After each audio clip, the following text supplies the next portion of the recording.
RG Kar medical college में rape murder case मामले को लेकर ममता जूनियर डॉक्टरों से मिलने पहुंची।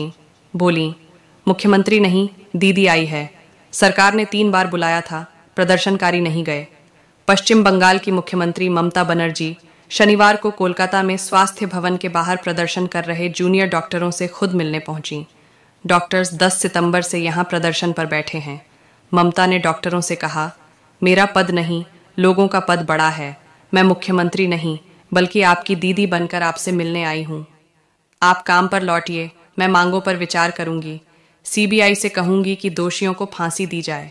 मैं आपके प्रदर्शन को सलाम करती हूं। आपके साथ अन्याय नहीं होने दूंगी। ममता ने आगे कहा कि यह मेरी तरफ से बातचीत की आखिरी कोशिश है। आपके खिलाफ कोई कार्रवाई नहीं होगी, क्योंकि मैं लोकतांत्रिक आंदोलन को दबाने में विश्वास नहीं करती। ममता ने राज्य के सभी सरकारी अस्पतालों की रोगी कल्याण समितियों को भंग करने की भी घोषणा की। ममता अब तक 3 बार डॉक्टरों से बैठकर बातचीत की पहल कर चुकी हैं। हालांकि डॉक्टरों ने उनके तीनों प्रस्तावों को खारिज कर दिया। उनकी 5 मांगें हैं। उन्होंने सरकार से बातचीत के लिए 4 शर्तें भी रखी हैं। आरजीकर मेडिकल कॉलेज में रेप मर्डर केस को लेकर जूनियर डॉक्टर्स 36 दिनों से हड़ताल पर हैं। आमी आपनादेर आंदोलन के कुर्निश जानाई। आमी निजे स्टूडेंट मुभमेंट থেকে উঠে আসা লোক। আমি স্টুডেন্ট মুভমেন্ট, আমি নিজেও অনেক সাফার করেছি জীবনে। আমি জানি আমার পোস্টটা বড় কথা নয়, মানুষের পোস্টটাই বড় কথা। আমি আপনাদের কাছে বলতে এসেছি, কাল সারা রাত ঝড় জল হয়েছে। আপনারা যখন কষ্ট পেয়েছেন, আমিও সারা রাত ঘুমোতে পারিনি। আমারও কষ্ট হয়েছে, আমারও কষ্ট হয়েছে। এই ঝড় জলের মধ্যে আপনারা যেভাবে বসে আছেন, আমার মানসিকভাবে কষ্ট হচ্ছে। আপনারা আজকে 33 দিন 34 দিন, আমিও কিন্তু রাতের পর রাত ঘুমাইনি। কারণ আপনারা যখন রাস্তায় থাকেন, আপনাদের জন্য আমাকেও কিন্তু পাহারাদার হিসেবে জেগে থাকতে হয়। আমি আপনাদের কাছে যেটা বলতে এসেছি, এত ঝড় বৃষ্টির মধ্যে, প্রাকৃতিক দুর্যোগের মধ্যে আপনারা অনেক কষ্ট পেয়েছেন। আর কষ্ট না করে যদি আপনারা কাজে ফিরতে চান, আমি আপনাদের প্রতিশ্রুতি দিচ্ছি, আপনাদের ডিমান্ডগুলো আমি কথা বলে সহানুভূতির সাথে আমি স্টাডি করব। আমি অফিসারদের সাথে কথা বলবো। আমি একা সরকার চালাই না, আমার সাথে একটা chief secretary, home secretary, DG police সবাই আছেন। আমি আপনাদের বলতে চাই, আপনাদের ডিমান্ডগুলো আমি ভাববো, আমি চিন্তা করব। যদি কেউ দোষী হয়, তিনি নিশ্চয়ই শাস্তি পাবেন। এবং আমি চাই তিলোত্তমার বিচার হোক। আমি সিবিআইকে অনুরোধ করব, যত তাড়াতাড়ি বিচার হোক। এমনকি 3 মাসের মধ্যে তারা যেন ফাঁসির অর্ডার দেয়। আমি এটা সিবিআইকে অনুরোধ করব আপনাদের প্ল্যাটফর্মে বসে। আর আপনাদের কাছে আবেদন জানাবো, আমাকে একটু সময় দিন। আমি ব্যাপারগুলো নিয়ে আমি চিন্তা ভাবনা করব। যদি আপনাদের আস্থা ভরসা আমার উপর থাকে, আমি কথা বলে সিদ্ধান্ত, অন্তত যদি কাউকে দোষী পাই, আমি নিশ্চয়ই নেব। আমি আপনাদের এটুকু বলবার জন্য এসেছিলাম। আমি আশা করি আপনারা এত কষ্টের মধ্যে বৃষ্টিতে ভিজছেন এবং আপনাদেরও পরিবার পরিজন চিন্তায় আছে, এবং আমি মনে করি অনেক মানুষও মারা যাচ্ছেন। আপনারা প্লিজ দয়া করে, আপনারা আমাদেরই ঘরের ভাই বোন, আপনারা কাজে যোগদান করুন। এবং আমি বলতে পারি, আপনাদের প্রতি আমি কোনো অবিচার করব না। আমি একটা কথা বলে যাই, হাসপাতালের ডেভেলপমেন্ট, ইনফ্রাস্ট্রাকচার, সব কাজ আমরা শুরু করে দিয়েছি এবং করব।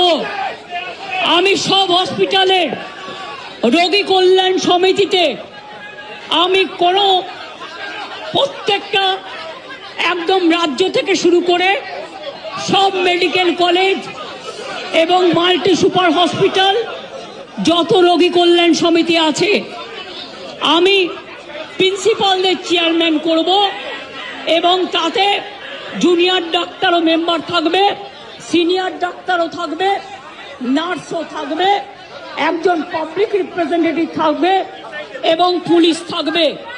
এই সিদ্ধান্ত আমি নিয়েছি।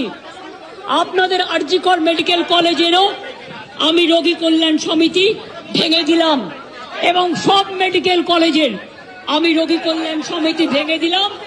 আমি নতুন করে এটা তৈরি করব এবং আপনাদের আমি বলতে পারি, বাদবাকি আপনাদের যা ডিমান্ড আছে আপনারা আমাকে বলেছেন, যদি সত্যি কেউ দোষী হয় দোষীরা শাস্তি পাবে।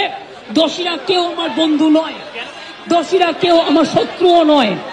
আর আপনারা যারা ভাবছেন কেউ আমার বন্ধু, আমি তাদের চিনি না, আমি তাদের চিনি না, আমি তাদের জানি না এবং আমাদের সাথে কোনো সম্পর্কও নেই। তারা এসছেন প্রসেসের মাধ্যমে, এই প্রসেস ফাইনাল হয়ে আমার কাছে আসে এবং তাই মাত্র 1 মাসের মধ্যে যারা এসছে তাদের কথা, যদি তারা কোনো ব্যাপারে এই খুনের সাথে, মার্ডারের সাথে, দুর্নীতির সাথে যুক্ত থাকে, আমি নিশ্চয়ই সাধ্যমতো চেষ্টা করব কথা বলে অ্যাকশন নেবার। আমি আবার আপনাদের কাছে বিনীত অনুরোধ করব যে আপনারা নিজেদের মধ্যে কথা বলুন, কথা বলে সিদ্ধান্ত নিন এবং আপনারা কাজে ফিরুন। আপনারা আমার ভাই বোন, এটুকু জেনে রাখবেন, আপনাদের জন্য সিম্প্যাথি, আমি কোনো অ্যাকশন নেব না। আমি ইউপি পুলিশ নই। ওরা এসমা জারি করেছিল, ওরা 6 মাস মনে রাখবেন স্ট্রাইক র্যালি বন্ধ করে দিয়েছিল। আমি এসব করব না। আপনারা নিশ্চিন্ত থাকুন, কোনো ডাক্তারের বিরুদ্ধে, কোনো কারো বিরুদ্ধে কোনো অ্যাকশন নেবার আমি বিরুদ্ধে। আমি জানি আপনারা অনেক কাজ করেন, মহৎ কাজ করেন। আপনাদের ছাড়া সিনিয়ররা, যেটা কিডনি ডিপার্টমেন্টে মারা গেছে, ক্যাথলেবও চেঞ্জ করতে পারে না, ক্যাথিটার চেঞ্জ করতে পারে না।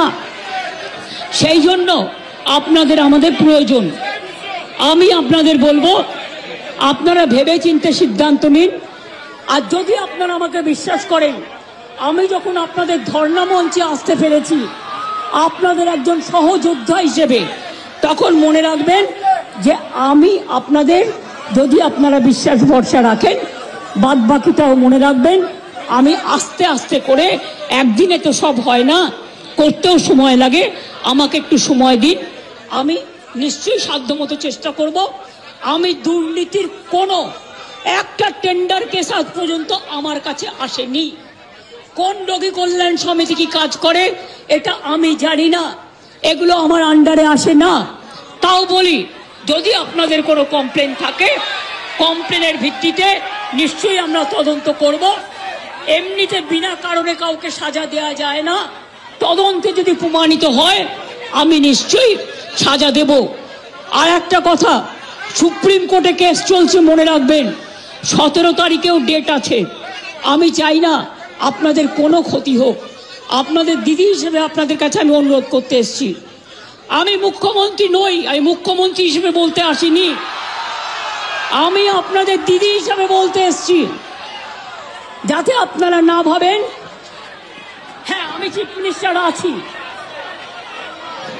আমি একটা পার্টিও বিলংস করি, কিন্তু আপনাদের কাছে এসেছি যদি বলেন as a chief minister, as a elder sister এবং আপনাদের আন্দোলনের সমব্যথী এবং সমসাথী, তাহলে আপনাদের অনুরোধ করব আমার কথা শুনুন। আগেও আপনাদের সমস্যা আমি সমাধান করেছি এবং আবার আমি করবার চেষ্টা করব। আমাকে এটুকু সময় দিন। ভালো থাকুন, সুস্থ থাকুন। আর একটা কথা বলবো, যে যা খাবার দিচ্ছে সব খাবারটা খাবেন না। হ্যাঁ, নিশ্চয়ই জাস্টিস হবে। সিবিআই এর কাছে যান, বলুন তিলোত্তমা কেসে জাস্টিস হোক। আমি আপনাদের কাছে আবেদন ছাড়া আর তো কিছু করতে পারি না, আমি আপনাদের জোর করতে পারি না। আমি আপনাদের কাছে আবেদন করে গেলাম, যদি আপনারা মনে করেন আপনাদের ধর্ণা মঞ্চে আসার ফলেও আমি 26 দিন অনশন করেছিলাম, মনে রাখবেন। সিপিএম গভর্নমেন্ট ছিল পাওয়ারে, একদিনের জন্য কেউ আমাকে কথা বলতে আসেননি। কিন্তু তা সত্ত্বেও আমি এসেছি, তার কারণ আমি মনে করি আপনাদের কাছে আসা মানে এটা নিজেকে ছোট করা নয়, এটা নিজেকে বড় করা।